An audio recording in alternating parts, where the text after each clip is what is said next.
भारत ने आज़ादी के बाद क्या उखाड़ा यह बताने आया हूँ, यह सवाल पूछने वाले मूर्खों को मैं करारा जवाब देने आया हूँ। अहिंसा के इस भारत ने लड़े युद्ध का व्याख्यान अब सुनाता हूँ। भारत के शहीद वीरों की बलिदान गाथा तुम्हें मैं बताता हूँ।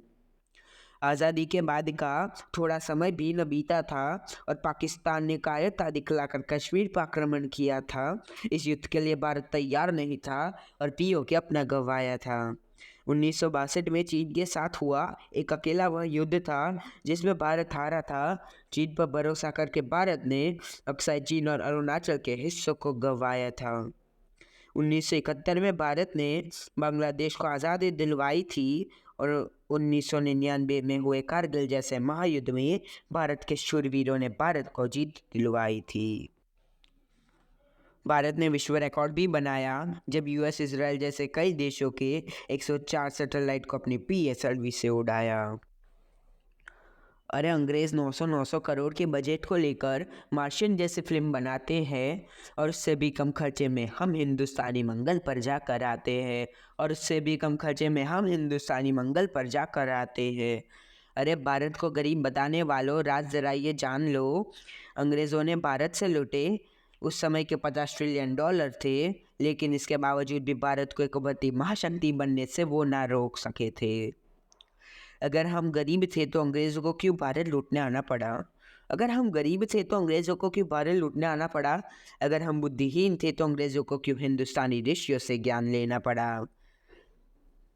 सनातन संस्कृति की भी थोड़ी गाथा सुन लो, जिसको तुम पिछड़ा और न जाने क्या क्या कहकर नीचा दिखाते हो, और हद तो तब हो जाती है जब ऐसी महान संस्कृति को छोड़कर तुम अंग्रेज़ परंपरा को अपनाते हो। मैंने जब गीता पढ़ ली तो मैं ब्रह्मास्त्र से प्रभावित हुआ था, जिससे प्रेरित होकर मैंने एटम बम को बनाया था। ऐसा कुछ एटम बम के पिता ओपनहाइमर का कहना था। जिस विमान में बैठना तुम्हारा स्वप्न है, कि भूले हो कि पुष्पक विमान पहले से ही रामायण में वर्णित है। मैं उस हिंदुस्तान का वासी हूँ जहाँ बुद्ध ने जन्म लिया, लोक कल्याण हेतु संन्यास चुना और राजपाट का त्याग किया। उस राम के हम वंशज है जिसने पुत्र धर्म का अद्भुत उदाहरण दिया। माता की इच्छा सुनकर पिता की आज्ञा पाकर अधिकार त्याग और 14 साल वनवास चुना। अधिकार त्याग और 14 साल वनवास चुना। अजंता की गुफाएं बंद पड़ी है। वर्षों पुराना द्वारिका शहर समुद्र में डूबा है। पुरानी इमारतों का मोल नहीं, और कल का बना मकबरा ताजमहल तुम्हारे लिए अजूबा है। और कल का बना मकबरा ताजमहल तुम्हारे लिए अजूबा है। हम विश्वगुरु थे, विश्वगुरु वाला परिधान दिखाना था, सुख शांति चैन उमंग का जग को पाठ पढ़ाना था।